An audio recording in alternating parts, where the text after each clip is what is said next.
Recording. Yeah. So today's topic NG on init and NG on NG do check. NG on init आणि NG do check. ह्या दोन method आज आपण शिकणार आहोत. लाईफ सायकल हुक म्हणतात त्याला. तर NG ऑन इनिट आणि कन्स्ट्रक्टर हे जाणून घ्यायचं आपल्याला. आता कन्स्ट्रक्टर मध्ये आपण फक्त काय करू शकतो?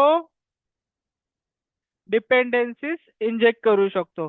म्हणजे जर का मला माझ्या कंपोनेंट्स मध्ये कोणत्या दुसऱ्या सर्व्हिसची किंवा HTTP क्लायंटची किंवा एखाद्या मॉड्यूलची जर का नीड असली तर त्याला मी माझ्या सर्व्हिस मध्ये कन्स्ट्रक्टर मध्ये इंजेक्ट करून ती डिपेंडन्सी गेट करू शकतो. बट मी माझ्या कन्स्ट्रक्टर मध्ये काहीतरी मोठं हॅवी लॉजिक किंवा गेट एपीआय पुट एपीआय असं काही सुद्धा मी लॉजिक लिहू शकत नाही. मग त्यासाठी मला मिळालेलं आहे काय? NG on init. Okay, NG on init हा बेस्ट आहे एपीआय कॉल करण्यासाठी किंवा कन्स्ट्रक्टर नंतर जो फर्स्ट एक्झिक्यूट होणारी आहे तो आहे एनजी ऑन इनिट. कन्स्ट्रक्टर पहिले कन्स्ट्रक्टर एक्झिक्यूट होतो, नंतर एनजी ऑन चेंज, नंतर जसा कंपोनेंट इनिशियलाइज झाला त्याच्यानंतर ऑटोमॅटिकली आपल्याकडे कॉल होतं काय? NG on init. Let's check. तर मी इकडे आलो ब्राउझरवर, आपल्या VS कोडवर. ओके, इथे आपला पॅरेंट नाही, हे क्लोज करतो सगळं. Close all, control S. आता याच्यात मी जो माझा रिसिव्हर आहे हा मेन कंपोनेंट आहे त्याची TS ओपन केली, कंट्रोल एस केलं. त्यानंतर इथे आलो, HTML सेव्ह केलं. आता मी इथे काय करतो, इथे मी विचारतो याला की सगळ्यात पहिला रन होणारा कोणता कंपोनंट आहे. ओके,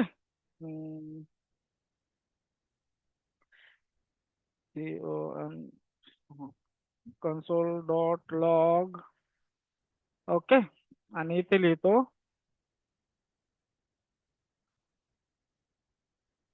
डबल कोट मध्ये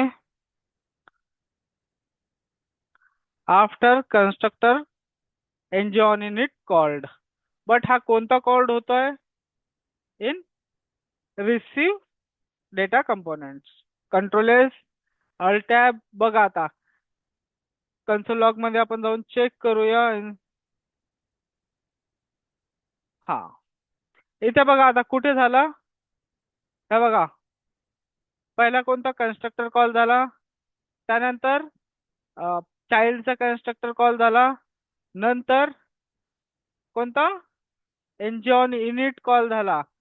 कोणता? आपण जे लिहिलेलं आहे रिसिव्ह मध्ये, नाही ती नंबर लाईन वरती बघा इथे लिहिलंय आपण after constructor NG on init called. दोन्ही कन्स्ट्रक्टर जसे कॉल झाले त्याच्यानंतरच एनजी ऑन इनिट कॉल झाला. तसंच मला जर का आता चाइल्डचं बघायचं आहे तर इथे मी चाइल्डच्या TS मध्ये आलो, कंट्रोल एस केलं. HTML मध्ये आलो, कंट्रोल एस केलं. ओके, देन मी इथे आलो, इथे एनजी ऑन इनिट लिहिलंय ना, तर इथेच मी काय करतोय,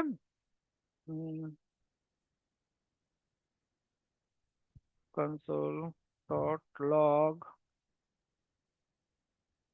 ओके, देन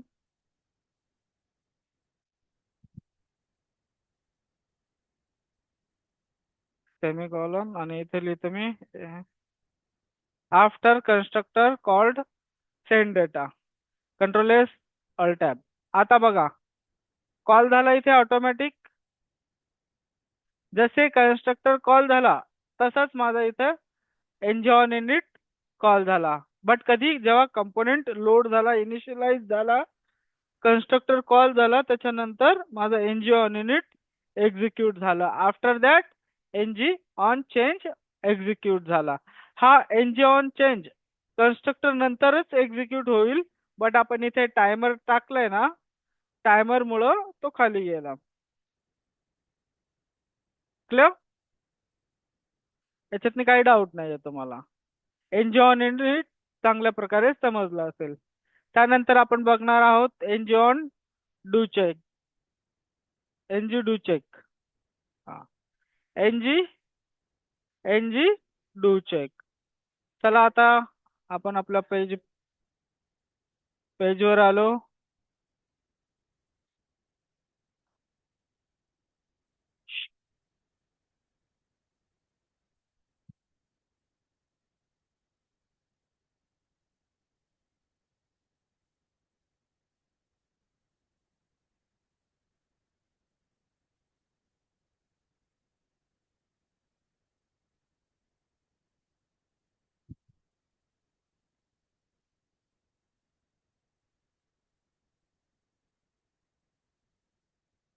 इथे काय करतो मी आता, पॅरेंट कंपोनेंट मध्ये एक ऑब्जेक्ट बनवून घेतो. हा रिसीव माझा हा पॅरेंट कंपोनेंट आहे. ओके, इथे आलो. इथे आल्यानंतर एक ऑब्जेक्ट बनवतोय मी, जस्ट बनवतोय USER युजर कॉलन आणि इज इक्वल टू ऑब्जेक्ट. आणि ऑब्जेक्ट मध्ये मी टाकलं नेम वगैरे, ईमेल आयडी वगैरे टाकून दिली. ओके, हा डमी टेक्स्ट घेतला. आता मला काय करायचं, हा ऑब्जेक्ट सेंड करायचा आहे. ओके, डू चेंज लावण्यासाठी मला इथं सेंड करायचं आहे. तर मी इथनं आता सेंड करणार. एक बटन घेणार, माझ्या रिसीव डेटा HTML मध्ये एक बटन घेणार. वरती इथं आलो. अं, काय घ्यायचं, आपल्याकडे बूटस्ट्रॅप इंटिग्रेट केलेला आहे म्हणून मी इथं dot BTN dot BTN hyphen primary. Okay, Ctrl Z. पण बटन आलंच नाही ना इथं. मी बटन पण घ्यावं लागलं, BUTTON button dot BTN dot आलेला आहे. क्लिक मीच्या जागेवर काय करणार मी, इथं लिहिणार send USER user data. Okay, send user data. मग मला इथे डेटा फंक्शन बनवावं लागेल. फंक्शन असणार आहे माझं कोणतं, क्लिक इव्हेंट लावावं लागेल. तर मला इथे CLICK क्लिक. इथे असणार काय, send USER user DATA user data parenthesis open parenthesis close. आता मला हा इथे बनवायचा आहे. तर इथे आलो TS वरती, कोणता, रिसीव डेटा TS वरती आलो. रिसीव डेटा TS वर आल्यानंतर एन्जॉन युनिटच्या नंतर मला एक फंक्शन बनवायचं आहे. ते फंक्शन इथे मी कॉल करणार, बनवलं.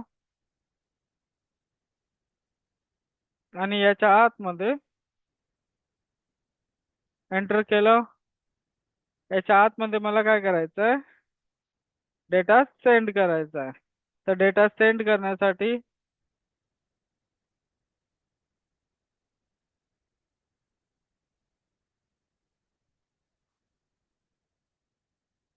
दिस डॉट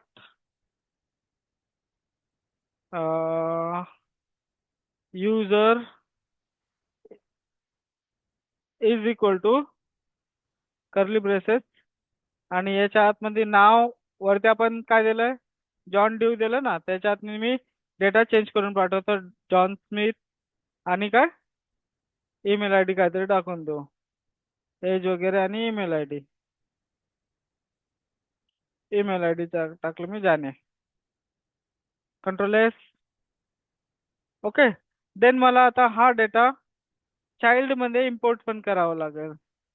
ओके, सो मी आता चाइल्ड मध्ये @inputचा यूज करतोय. बघा, चाइल्ड आला हा आपला. चाइल्ड काय आहे, इनपुट आपल्याला बनवायचं आहे.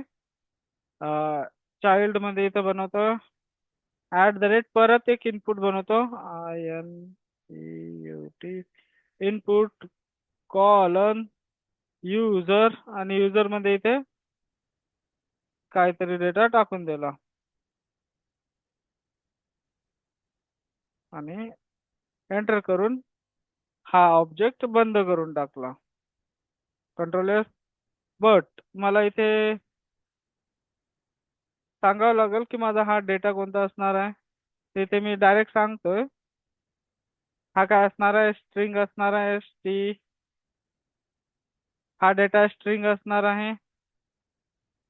त्यानंतर हा डेटा नंबर असणार आहे आणि हा डेटा पण स्ट्रिंग असणार आहे.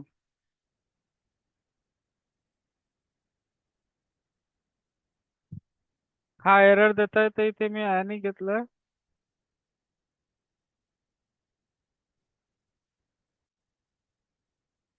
नॉट यूज करतो आणि इथे काहीच नाही टाकत. हा नॉट आला गेलाय माझा एरर. अशा प्रकारे हा डेटा मला पाहिजे. त्यानंतर मी इथे आलो. कुठे हा HTML वर आलो. रिसीव्हच्या HTML वर जायचंय मला. रिसीव्हच्या HTML वर गेल्यानंतर इथे मी ऑलरेडी एक डेटा पाठवत आहे. त्यासोबत मला आता युजर सोबत माझा युजर पाठवून द्यायचा आहे. ओके. आता मला हा युजर तिकडे दिसला पाहिजेत ना डिफॉल्ट मध्ये. चेक करूया. इथे आलो HTML वर. इथे HR घेतला आणि इथे user data and user data dot name age आणि ईमेल ID टाकून दिला. क्विक क्विक हे काय म्हणतं, the left side this optional chain operation does not include any null or type ref. Okay okay, that's good. तो म्हणते तुम्ही इथे रिकामं किंवा असं नल नाही पाठवू शकत. नो वरी. मी इथे इज इक्वल टू एम्प्टी टाकून दिला. काहीच भरलं नाही याच्यात नाही. आणि इथं एम्प्टी. तर इथं नुसतं मी अशा ह्या एम्प्टी व्हॅल्यूज घेतल्या, स्ट्रिंग वगैरे काही घेत नाही. इथं एम्प्टी व्हॅल्यू घेतली. इथे मी डिफॉल्ट मध्ये 0 घेऊन टाकतो आणि इथं पण एम्प्टी व्हॅल्यू टाकून दिली. माझा एरर गेला असेल HTML चा. चेक करा. HTML चा एरर गेलेला आहे. मी इथं प्रश्नचिन्ह वगैरे नाही टाकायचं. Control S. आता चेक करा. ब्राउझर वर आलो. चेक केलं. दिसतंय इथं नेम जॉन डेव आणि काय 30 आणि हे क्लिक करायच्या आधी मला इथं डेटा रिसीव झाला. बट इथे माझा NG ऑन चेंज इम्प्लिमेंट झाला का अजून नाही झाला. तरी मी क्लिक करतो आणि तुम्हाला दाखवतो इथे NG ऑन चेंज इम्प्लिमेंट व्हायला लागला का. कॉल केला, अनडिफाईन्ड आला. NG ऑन चेंज अजून इथे एक्झिक्यूट नाही झाला कारण की आपण NG डू चेक टाकलं का इथे. आपण इथे अजून NG डू चेक टाकलाच नाही. मग आपल्याला काय करावं लागेल, इथे सेंड डेटा मध्ये चाइल्ड मध्ये आलो. इथे कॉमा दिला. कॉमा देऊन मला इथे टाईप करावं लागेल NG आहे का डू चेक आहे. NG डू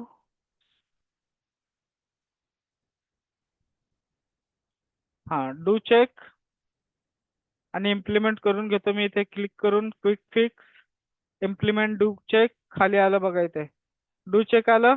आता या डू चेक मध्ये मला चेक करायचं आहे की माझा डू चेक एक्झिक्यूट होतो का नाही. तर डू चेक एक्झिक्यूट करायसाठी मी आता इथे तो जो डेटा येतो युजरवाला तो कन्सोल लॉग मध्ये आता मी प्रिंट करतो. लॉग कंट्रोल चे लॉग आणि लॉग मध्ये युजर. आता हा युजर इथे पण अपडेट होईल आणि माझ्या HTML वरती पण अपडेट व्हायला पाहिजे. चला इथे 30 आहे, मी चेंज केलं. चेंज झालं का?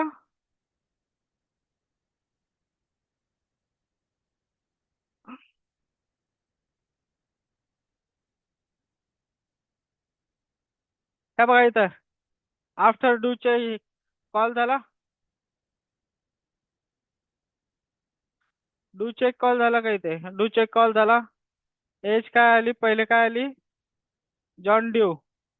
ओके. सेकंड काय आली?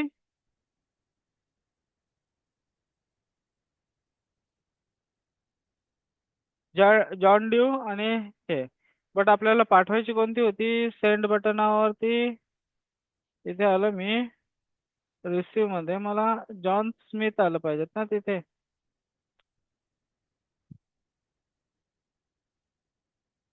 जॉन ड्यू का आलं? जॉन स्मिथ हे आला पाहिजे जेव्हा मी सेंड बटन दाबलो. नाव चेक युजर्स. हा, हे काय आलं ना?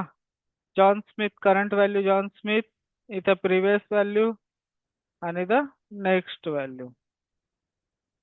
आलं का?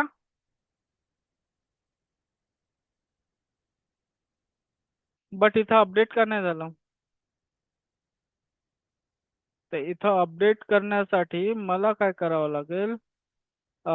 या इथे आलो.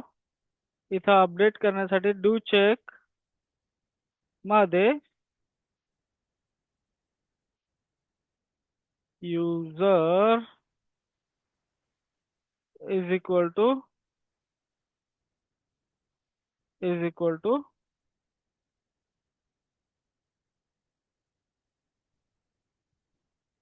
युजर.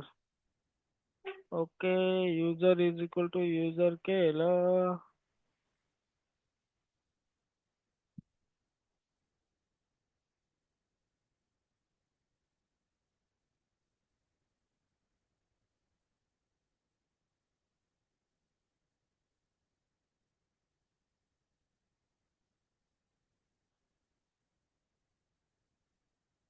हम्म.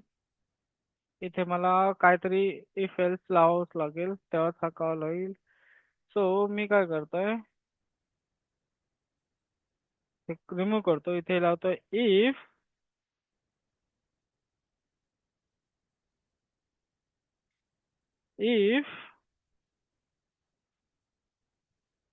युजर नेम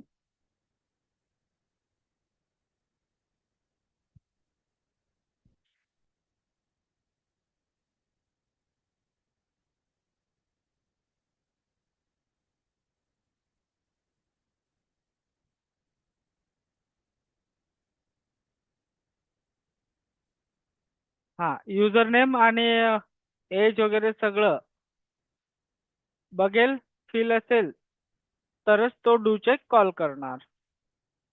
इथे आलो, ब्राउझर वर चेक केलं. हम्म. पहिले तर मला याला कमेंट करावं लागेल आणि आता कॉल केला. एनजी आफ्टर कन्स्ट्रक्टर कॉल झाला standard. Okay. NG on changes call झाला. पण एनजी डू चेक का नाही कॉल झाला?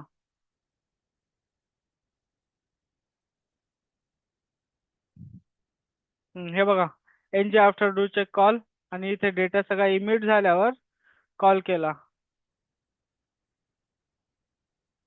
इथे कॉल केलेला आहे. अशा प्रकारे आपण एनजी डू चेक कॉल करू शकतो. क्लिअर?